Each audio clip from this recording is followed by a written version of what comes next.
episode sebelumnya kita telah mengundang KPU untuk hadir duduk bersama kita dalam membicarakan pelaksanaan Pilkada 2020.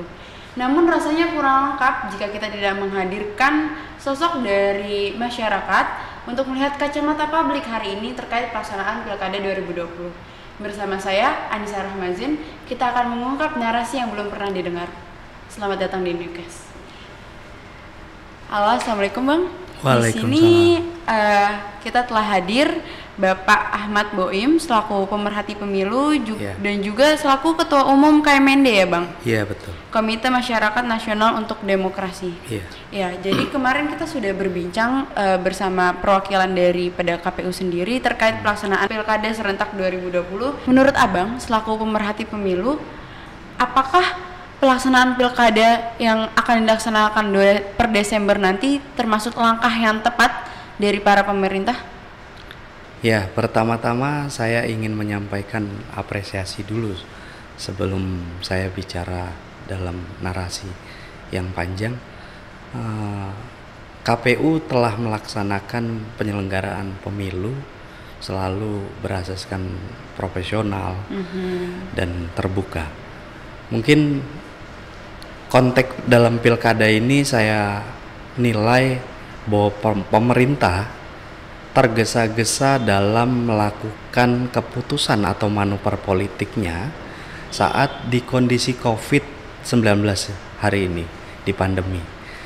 Kenapa saya katakan ini terkesan dipaksakan? Karena pemerintah dalam hal ini hanya memberikan atau membuat regulasi tapi tidak adanya panduan atau simulasi-simulasi saat pandemi COVID-19. Kenapa saya katakan itu? Memang tidak ada komunikasi yang secara bertahap untuk membuka atau menutup kekhawatiran dari masyarakat itu sendiri yang melihat pandemi COVID dengan penularan yang luar biasa nanti menjadi bom waktu saat Pilkada serentak 2020 di 9 Desember nanti. Jadi regulasi tersebut seakan-akan jadi seperti lempar bola aja gitu ya Bang? Saya pikir pemerintah jangan hanya menyiapkan tentang regulasinya, tapi rakyat itu diberikan sisi kenyamanan bentuk pengawalan dari regulasi itu sendiri. Misalkan dengan pemerintah melakukan simulasi saat pilkada serentak nanti bersama dengan stakeholder. Nah, jadi masyarakat sendiri dalam menangani atau mengikuti pilkada serentak nanti itu mereka tidak memiliki rasa was-was. Siapa yang bisa menggaransi kalau keselamatan dan kesehatan masyarakat? Yang diutamakan kan itu. Iya, kalau betul. Jokowi hari ini dan pemerintah dalam hal ini hanya menjamin hak konstitusi warga negara, apakah Jokowi juga menjamin keselamatan, kesehatan bagi rakyat banyak?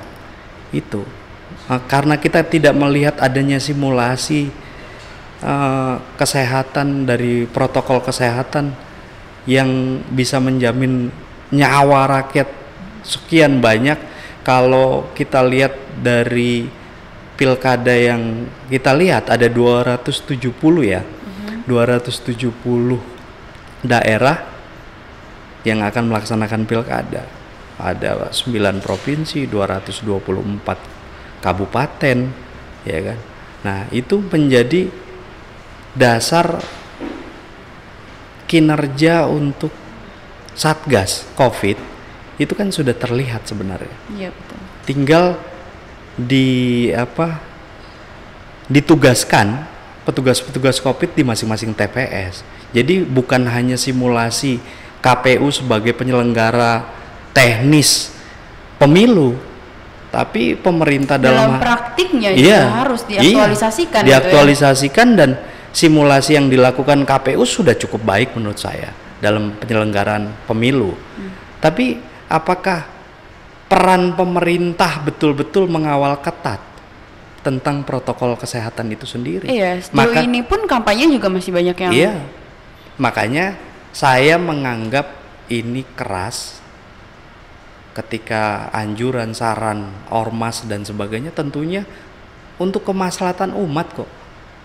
Muhammadiyah, NU, Muhammadiyah dan ormas-ormas besar lainnya pasti mempertimbangkan hal tentang bagaimana protokol kesehatan yang efektif dan efisien saat pandemi 19 yang kita alami sekarang. Jadi gini Bang, ini kan kita sama-sama sepakat ya bahwasanya Pilkada serentak 2020 ini terkesan dipaksakan. Iya. Sepakat ya sampai di situ. Nah, kalau misalnya saya atau publik mengatakan bahwasanya hari ini banyak orang-orang titipan dari keluarga para penguasa, para elit politik yang pada akhirnya membuat ini menjadi masuk ke dalam faktor pelaksanaan pemaksaan Pilkada serentak itu sendiri. Oke. Kalau dalam kerangka pikiran saya dan bacaan-bacaan analisa tentang kekuasaan itu ya karena hari ini dibuktikan juga banyak dari anak, menantu dan juga para insan-insan keluarga dari para elitis hari ini yang akhirnya masuk ke dalam ajang pemilihan. Iya. Saya pikir ini ajang pemanfaatan dari kekuasaan itu sendiri. Kalau lebih jelasnya atau kita sering kenal itu namanya oligarki lah, kekuatan betul. Oligarki, kekuatan sang penguasa kira-kira begitu. Ini sama seperti oligarki bahasanya kesultanan lah. Nah, oligarki kesultanan ini konsepsinya memang Max Weber yang membawa itu, tapi lebih pada seluruh aspek yang harus dikuasai oleh penguasa. Lebih dominan lagi kita lihat oligarki ini lebih menguatkan dominasinya pada faktor politik dan ekonomi. Nah, ketika kekuasaan itu menjadi satu kekuatan yang bisa dimonopoli oleh penguasa, maka kenapa tidak? Iya betul. Nah, jadi mau anaknya, mantunya, menantunya dan sebagainya. Seperti kita lihat beberapa contoh misalkan zaman rezim Orde Baru itu juga terjadi kan. Iya. Di kepala-kepala daerah misalkan di Banten, di beberapa daerah Kalimantan dan sebagainya itu satu hal, bukan hal yang tabu buat Indonesia. Dan hari ini terulang kembali dalam Pilkada serentak 2020. Iya, misalkan Pak Jokowi dengan anaknya, ya kan Gibran, ya kan. Itu kan bukan pemandangan yang sebenarnya harus diumpet-umpetin. Masyarakat tahu dan nanti mereka akan kampanye. Apakah kampanye itu juga merupakan sesuatu yang bisa diterima oleh masyarakat? Tinggal masyarakatnya saja sebenarnya. Apakah itu dibenarkan ketika mereka milih penguasa juga menjadi satu pilihan yang jadi opsi berdemokrasi, silakan saja. Tapi kalau saya secara pribadi sistem oligarki ini tidak sehat. Iya. Karena jika terus-menerus dilakukan pun kita sama saja masuk ke dalam romantisme masa lalu di Orde Baru ya Bang. Sangat berdampak pada sistem demokrasi Indonesia. Sepakat. Oke. Jadi gini Bang, terkait Pilkada serentak 2020 itu kan kemarin KPU bilang bahwasanya ketika nanti ditunda akan guncang stabilitas negara gitu kan, akan ada kevakuman dan lain-lain. Itu kan bisa kita lihat itu sekedar alasan aja ya kan, karena dampaknya pun juga nggak terlalu signifikan sebenarnya, pun ditunda beberapa bulan pun juga tidak apa-apa gitu kan, karena kan ini hari ini keselamatan dan keselamatan nyawa masyarakat Indonesia ini dipertaruhkan dalam Pilkada serentak ini. Nah, menurut Abang gimana terkait statement KPU yang kemarin? Apa benar apabila Pilkada ditunda akan terjadi dampak negatif terhadap stabilitas negara? Iya, dari aspek politik mungkin saya tidak melihat ada aspek ekonomi di situ ya. Iya, ketika Pilkada tidak dijalankan tidak ada aspek ekonominya. Tapi ketika itu berjalan maka berkaitan dengan aspek ekonomi. Ketakutan atau kekhawatiran penguasa ketika Pilkada ini ditunda, maka akan ada kekosongan jabatan, dan kalau dibilang disiapkan harus Depdagri misalkan dalam instansi terkait yang harus menyiapkan PLT. Memang PLT itu sendiri memang tidak punya kebijakan secara strategis untuk mengambil keputusan. Makanya mereka menghitung secara aspek politiknya, ini akan ada kekosongan kepemimpinan dan itu akan mempengaruhi ruang-ruang yang ada di kepala daerah. Kebijakan-kebijakan strategis tidak bisa diambil oleh seorang PLT atau PLH. Mungkin gitu. Jadi balik lagi ya Bang, kebijakan-kebijakan Iya. strategis tersebut. Oke, baik, bisa kita simpulkan ya. Nah, lagi nih Bang, di masa-masa seperti ini dalam Pilkada serentak 2020 ada juga isu terkait Undang-Undang Omnibus Law. Yang sama-sama kita tahu itu kemarin booming di banyak linik di provinsi di Indonesia gitu kan, tidak hanya di Jakarta, tapi juga kawan-kawan kita yang ada di Jogja, di Jawa Tengah, bahkan di Lampung dan di mana-mana gitu kan. Nah, dalam pengesahan Undang-Undang Omnibus Law ini kan dilihat DPR terlalu terburu-buru, gitu kan. Nah, jadi banyak sekali keputusan-keputusan yang sebenarnya seharusnya ditunda dalam agenda negara, tapi ternyata hari ini lagi-lagi terkesan dipaksakan.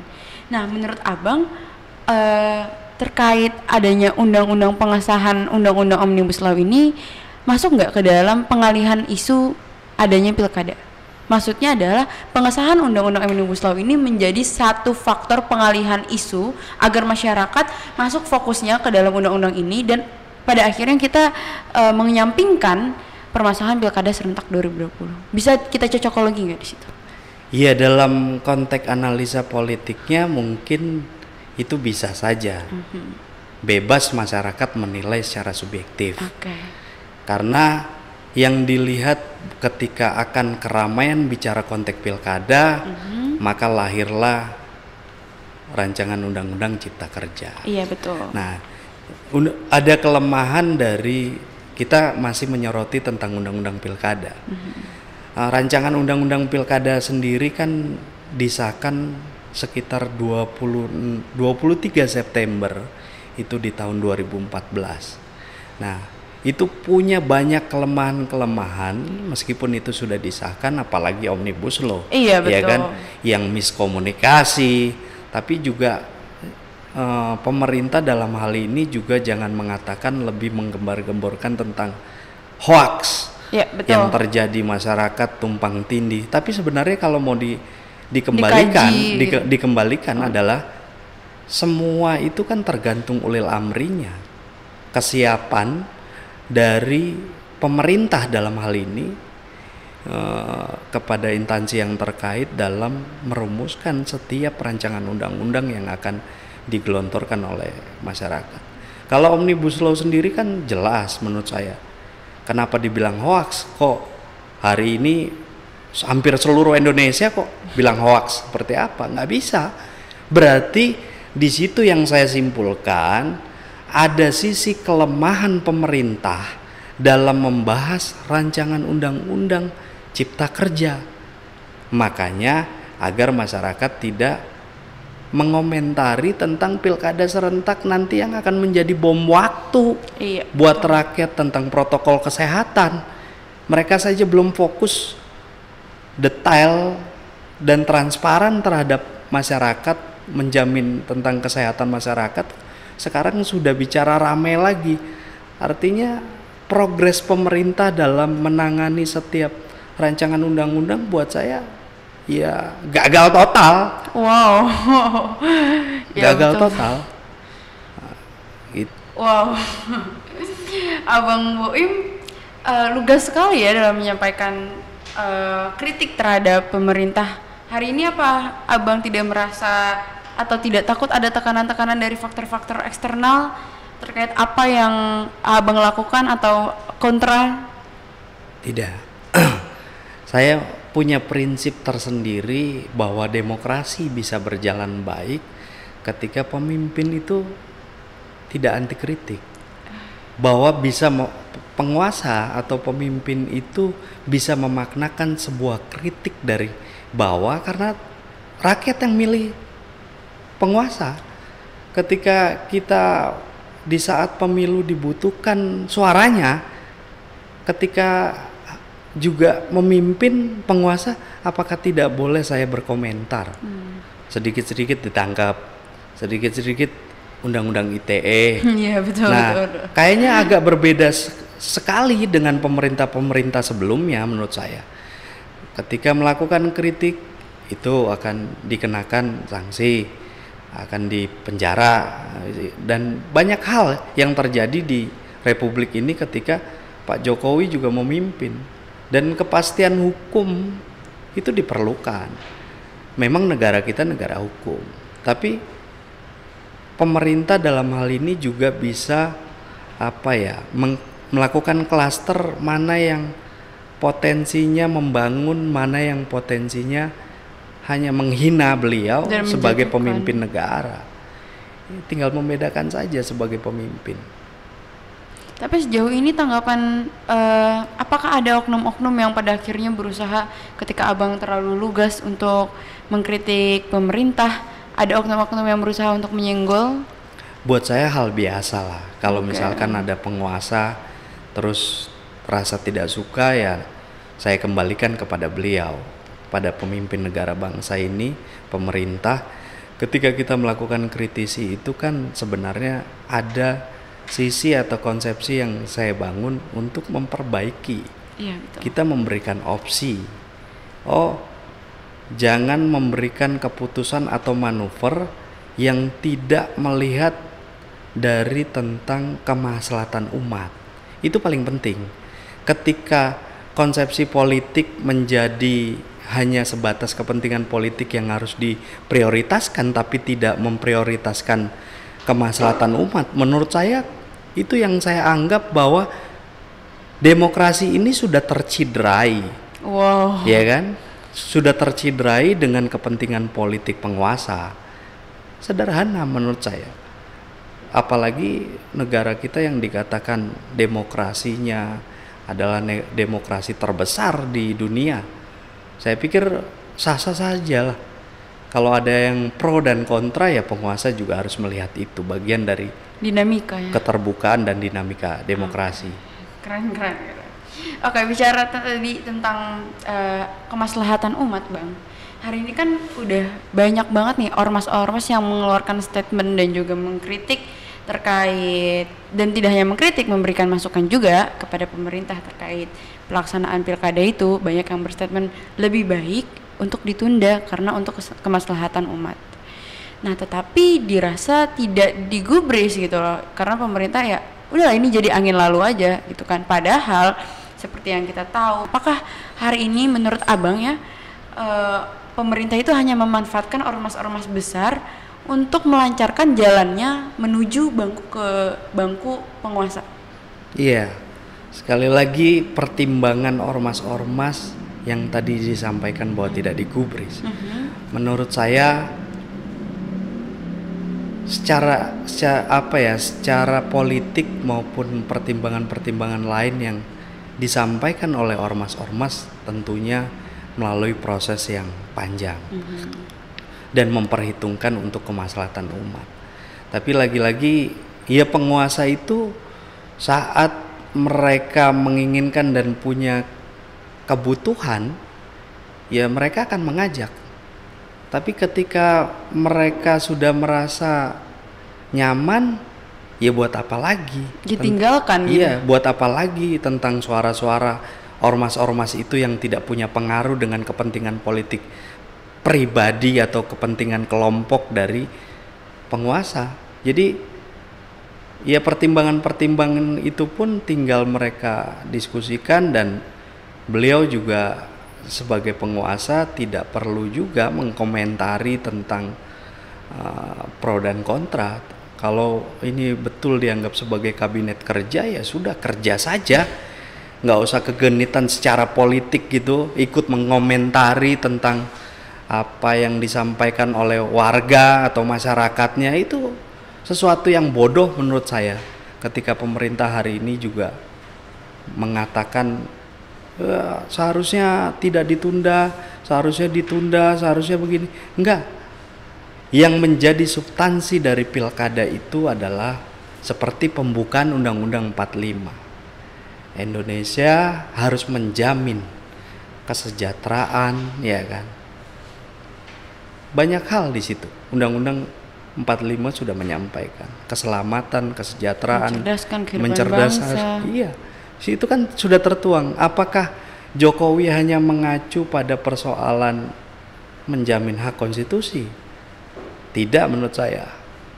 Karena banyaknya ormas ulama-ulama, ya kan, menjadikan kesatuan negara NKRI ini itu semata-mata bukan hanya menyelamatkan hak konstitusinya, tapi lebih menekankan pada kemakmurannya, kesehatannya, pendidikannya, semua tertuang dalam undang-undang.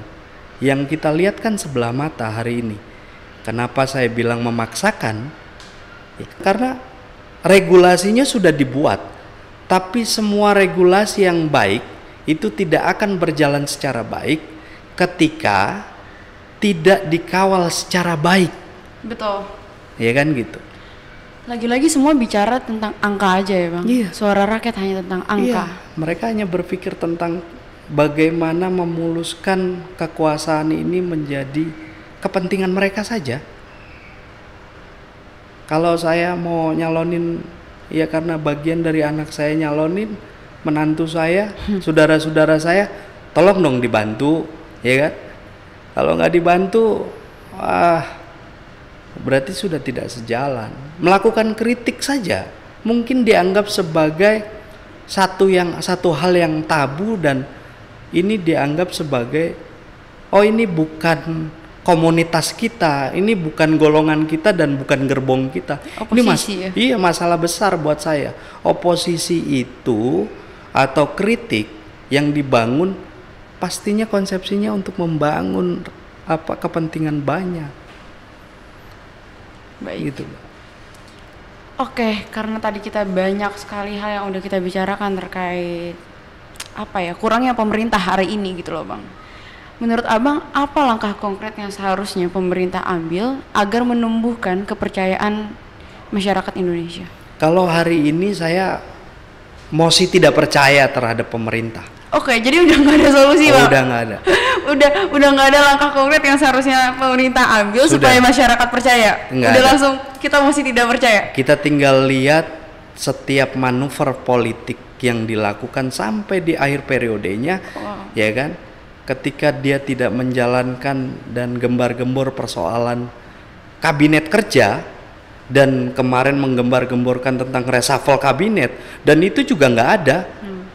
Jadi kepemimpinan yang menurut saya Jokowi ini memang harus kita kritisi sama-sama. Jadi dalam periode 1 tahun ini masih tidak percaya? Iya.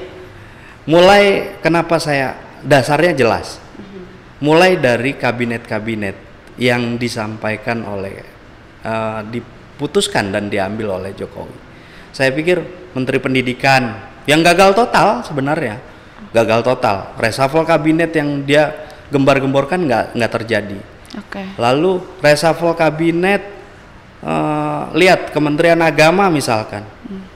Saya tidak melihat ini dari golongan apa, tapi ketika tidak mampu melakukan pekerjaannya, apa yang menjadi tupoksinya gitu ya. Dan itu jelas kok, dasarnya ada hadis yang menyampaikan barang siapa yang memberikan pekerjaan tidak pada orang yang punya kemampuan, maka siap-siaplah mendatangkan kehancuran, kegagalan, dan lain-lain.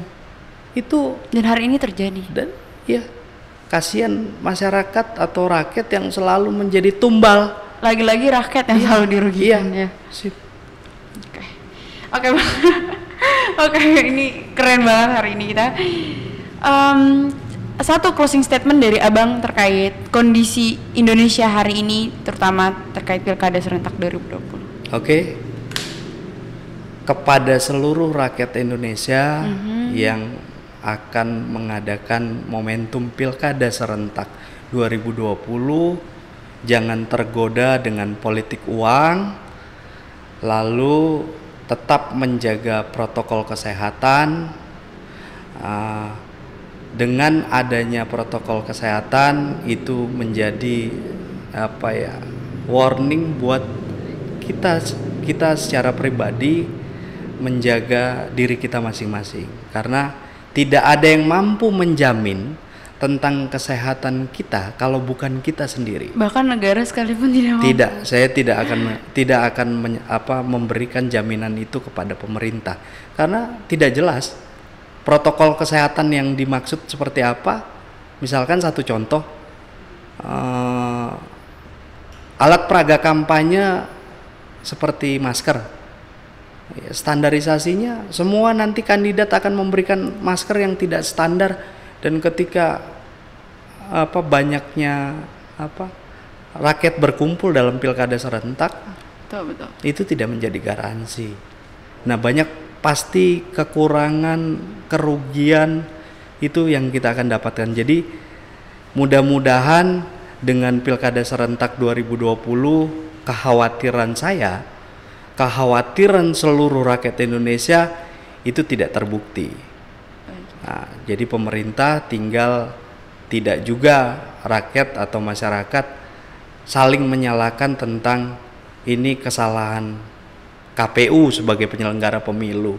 Ada Bawaslu ya kan yang sebagai pengawas, DKPP kode etik penyelenggara pemilu. Nah, ini semua punya keterkaitan yang memang harus di backup oleh kekuatan pemerintah. Tentaranya bagaimana, polisinya bagaimana, menteri kesehatannya bagaimana untuk mengamankan kesejahteraan rakyat atau kesehatan rakyat. Seharusnya sudah bersinergi untuk bebenah ya Bang ya? Iya. Kalau saya secara pribadi saya sampaikan bahwa Jokowi terburu-buru dan memaksakan pilkada serentak tanpa pengawalan dan sosialisasi plus simulasi dari protokol kesehatan yang bisa menjamin kesehatan masyarakat. Baik, terima kasih Bang. Okay. Kita banyak banget sharing hari ini. Sampai ketemu di acara-acara berikutnya. Saya menantikan statement-statement Abang yang tetap berprinsip dan idealis seperti ini dalam kacamata publik, dalam kacamata rakyat. Semoga kita selalu berjuang untuk memperjuangkan hak-hak rakyat ya Bang ya. Panjang umur perjuangan, panjang umur pergerakan. Salam pergerakan. Salam pergerakan. Terima kasih untuk teman-teman. Sampai berjumpa kembali di Nukes.